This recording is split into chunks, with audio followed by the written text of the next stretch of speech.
इमरान खान कहता है कि मैं सड़कों पे आऊंगा तो बहुत खतरनाक होगा, आप यकीन जाने वाकई वो बहुत खतरनाक होगा। 23 को आए इंशाअल्लाह ताला आप सियासी शिकस्त खाएंगे, ज़लीलो ख्वार होंगे और अपने सा मुंह लेके वापस जाएंगे। इमरान खान सड़कों पर आ गया तो वाकई बहुत खतरनाक होगा। ऑपोजिशन पीछे ना हटे, 23 मार्च को इस्लामाबाद जरूर आए। ऑपोजिशन उसी दिन अपना समूह लेकर वापस जाएगी। वज़ीर दाखिला शेख रशीद की ऑपोजिशन पर घनगरज। इस्लामाबाद में तकरीब से खिताब में कहा 23 मार्च हसास दिन है, हिज़्ब इख्तिलाफ असेंबलियों में आकर अपनी ताकत का इजहार करें।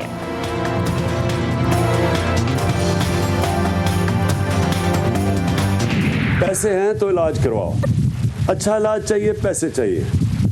गरीब है वो बेचारा ठोकरें खाता फिरे। पंजाब के अंदर यूनिवर्सल हेल्थ कवरेज मतलब कि हर घर को, हर खानदान के पास एक हेल्थ कार्ड 10 लाख रुपए का। इसके अंदर कोई भी खानदान पाकिस्तान का वो सिर्फ गवर्नमेंट हॉस्पिटल्स नहीं, प्राइवेट हॉस्पिटल में भी जाके अपना इलाज करवा सकता। मुल्क में गरीब ठोकरें खाता रहा और अमीर अलग निज़ाम से फ़ायदा उठाता रहा। वज़ीर आज़म का इस्लामाबाद में नया पाकिस्तान कौमी सेहत कार्ड के इजरा की तकरीब से खिताब। कहा अच्छा इलाज पाकिस्तान में सिर्फ एलिट के लिए रह गया, क्यों ना अपने मुल्क के लिए लड़ूं। पैसे वाले इलाज के लिए बैरून मुल्क गए। पंजाब के हर खानदान के पास 10 लाख रुपए तक का हेल्थ कार्ड होगा। ये इतना बड़ा कदम है जिसका आपको अंदाज़ा नहीं।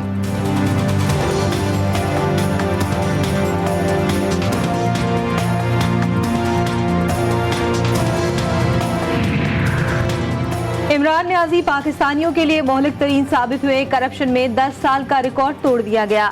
अपोजिशन लीडर शहबाज शरीफ की वजीर आजम पर कड़ी तनकीद। कहा ट्रांसपेरेंसी इंटरनेशनल की रिपोर्ट से साबित हो गया कि नए पाकिस्तान में सिर्फ करप्शन हुई। रिपोर्ट पर गौर करना होगा कि करप्ट शख्स कितना खतरनाक साबित होता है।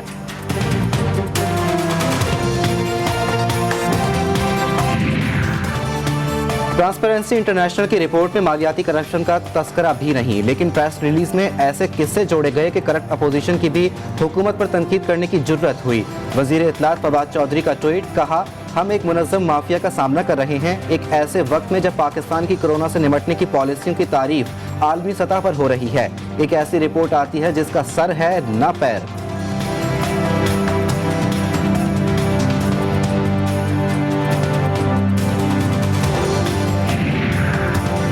हुकूमत अपना क़िबला दुरुस्त करने के बजाय रिपोर्ट पर ही सवाल उठा रही है।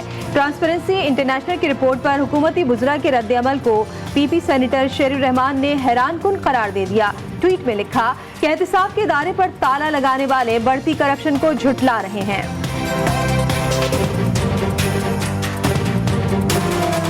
लिसानी फसादात की तरफ लेके जाना चाहते हैं। वसीम अख्तर की तकरीर आपके सामने है, क्या वो नफरत अंगेज नहीं है?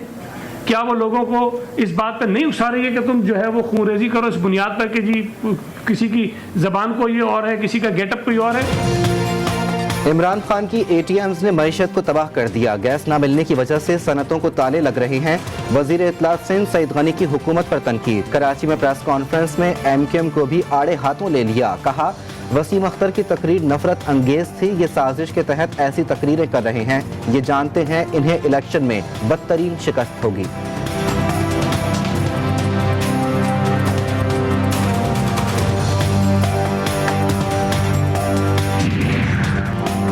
ट्रांसपेरेंसी इंटरनेशनल की हालिया रिपोर्ट हुकूमत के खिलाफ चार्जशीट है। पाकिस्तान में करप्शन के रिकॉर्ड कायम कर दिए गए। रिपोर्ट पर वजीर आजम से मुस्ताफी होने के मुतालबे की करारदाद पंजाब असम्बली में जमा। करारदाद नून लीग के रुकन सुमेरा कोमल की जानिब से जमा करवाई गई।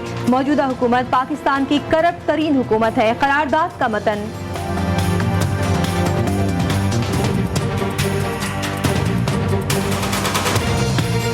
IMF के पास चले गए और IMF ने एक सख्त प्रोग्राम दिया और प्रायर कंडीशंस काफ़ी लगाई। उसकी वजह से डिस्काउंट रेट को बढ़ाना पड़ा, आपको मालूम है। डिवैल्यूएशन करनी पड़ी करेंसी की क्योंकि ओवर वैल्यूड रुपया था। मईशत की बेहतरी के लिए IMF के पास जाना पड़ा। IMF की सख्त शराइत की वजह से मुल्क में महंगाई बढ़ी। कोरोना की वजह से पूरी दुनिया में अशिया की कीमतों में इजाफा हुआ। हमने कोरोना के बावजूद सनती पहिए को रुकने नहीं दिया। विफाकी वजीर खजाना शौकत तरीन की इस्लामाबाद में प्रेस कॉन्फ्रेंस। कहा हुकूमत ने कोरोना के असरात से बचने के लिए रिलीफ पैकेजेस दिए।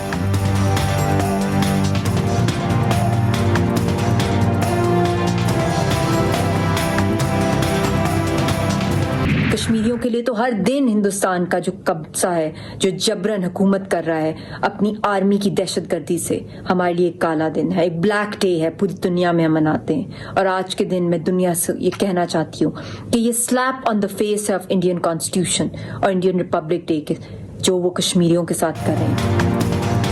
भारत के यौम जमहूरिया पर हुर्रियत रहनुमा यासीन मलिक की अहलिया मिसाल मलिक का वीडियो पैगाम। बोली, भारतीय अफवाज मकबूजा जम्मू और कश्मीर में जुल्म और बर्बरियत की इंतहा कर चुकी है। मजलूम कश्मीरियों की जदोजहद रायगा नहीं जाएगी। मुल्क में कोरोना के हमलों में एक बार फिर तेजी आ गई। मोलिक वायरस ने एक रोज में मजीद 5196 अफराद को लपेट में ले लिया। कोरोना के 15 मरीज जान की बाजी हार गए। मुल्क में कोरोना के मुस्बत केसेस की शरह 10.17% रिकॉर्ड। लाहौर में ओमिक्रॉन के 94 नए मरीज रिपोर्ट।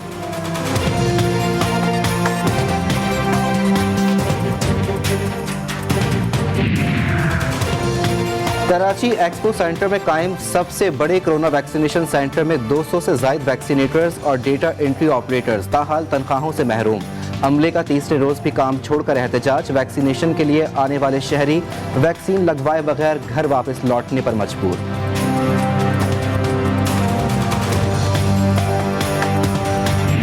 काम मिनिस्ट्री ऑफ साइंस टेक्नोलॉजी का जो था वो हमने कर दिया अल्हम्दुलिल्लाह, मुकर्रर वक्त में किया। इलेक्शन कमीशन ऑफ पाकिस्तान के बताए हुए जो रिक्वायरमेंट्स थी उसके मुताबिक किया। हमारी हुकूमत का मकसद है कि जो कानून बन चुका है उस पर अब अमलदारी हो, और जो आने वाले 2023 के इलेक्शंस हैं चूँकि वो EVM पे होने, अब कानून ये कहता है। इलेक्शन कमीशन बल्दियाती इंतखाबात में EVM के इस्तेमाल का वादा निभाए। अगर निजी फर्म से मशीनें काबिल कबूल नहीं तो इलेक्शन कमीशन का काम है कि वो जैसे चाहे मशीन हासिल करे। वफाकी वजीर science and technology Shibli Faraz की पार्लियामेंट में मीडिया से गुफ्तगू। कहा, इलेक्शन कमीशन पंजाब और इस्लामाबाद के बल्दियाती इंतखाबात के हवाले से अपना वादा पूरा करे।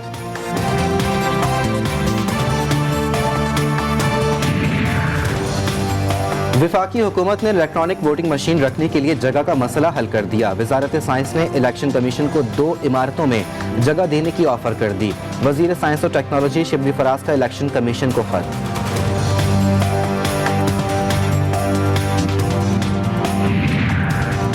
सुप्रीम कोर्ट में शाहरुख जतोई की उम्र कैद के खिलाफ अपील पर समाअत। शाहरुख जतोई की सेहत कैसी है? जस्टिस जमाल खान मंदुखेल का इस्तफसार। शाहरुख जतोई जेल में ही हैं। वकील लतीफ खोसा का जवाब। वकील शाहरुख जतोई ने कहा, 7 साल पहले सुलह हो चुकी, लेकिन केस का तायुन अब मीडिया करता है। मीडिया आप पर असरअंदाज हो सकता है, अदालत पर नहीं। जस्टिस जमाल मंदुखेल के रिमार्क्स। केस की समाअत 3 हफ्ते के लिए मुलतवी।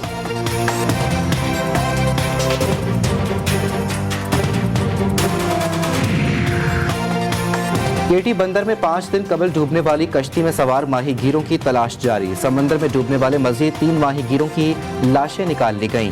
अब तक निकाली गई लाशों की तादाद 6 हो गई। लापता 6 माहीगीरों की तलाश के लिए पाकिस्तान नेवी और रेस्क्यू इदारों के गौताखोरों का सर्चिंग ऑपरेशन जारी।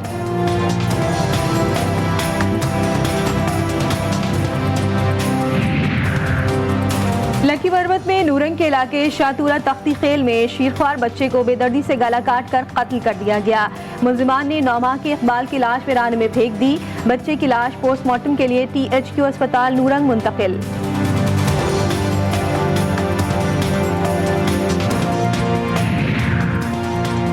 लाहौर पुलिस ने सहाफ़ी हसनैन शाह के कत्ल में मुलव्विस 3 मुलजिमान को गिरफ्तार कर लिया। मकतूल हसनैन शाह का एक ज्वेलर ग्रुप से लेन देन का झगड़ा चल रहा था। ज्वेलर ग्रुप के मालिक और मुलजिमान से तफ्तीश जारी।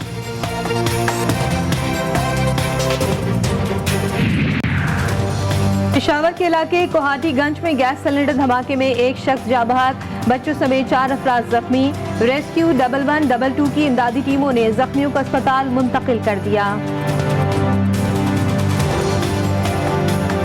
आलम खातिमुन नबीयीन हज़रत मोहम्मद मुस्तफ़ा सल्लल्लाहु अलैहि वसल्लम के सबसे करीबी जानिसार खलीफतुल मुस्लिमीन अमीरुल मोमिनीन सैयदना हज़रत अबू बकर सिद्दीक़ रज़ी अल्लाह ताला अन्हो का यौम विसाल आज अक़ीदत व एहतराम के साथ मनाया जा रहा है। मुल्क के मुख्तलिफ शहरों में रैलियों और जुलूसों का इनेकाद। पेशावर के तारीखी एडवर्ड कॉलेज में ईरानी सकाफत के हवाले से नुमाइश। थकाफती इदारे खाना फरहंग ईरान के ज़ेर एहतमाम। नुमाइश में ईरानी फनपारों, कीमती अशिया, कदीमी कुतुब और तस्वीर के जरिए तलबा को हमसाया मुल्क की तारीख और सकाफत के हवाले से मालूमात फराहम की गई।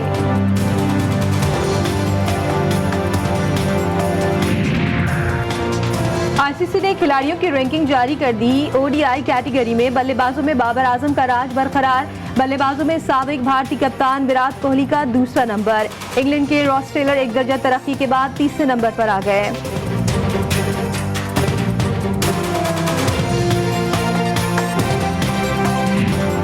और मुल्क भर में जाड़े ने रंग जमा दिया। पंजाब के बेशतर शहरों में शदीद सर्दी और धुंध से मामूलात जिंदगी मुतासिर। कराची में रात के वक्त ठंड बढ़ गई। बलूचिस्तान के मुख्तलिफ अजला में बर्फबारी के बाद खून जमा देने वाली सर्दी। मरी, गलियात और बालाई इलाकों में पहाड़ों पर हर तरफ चांदी फैल गई।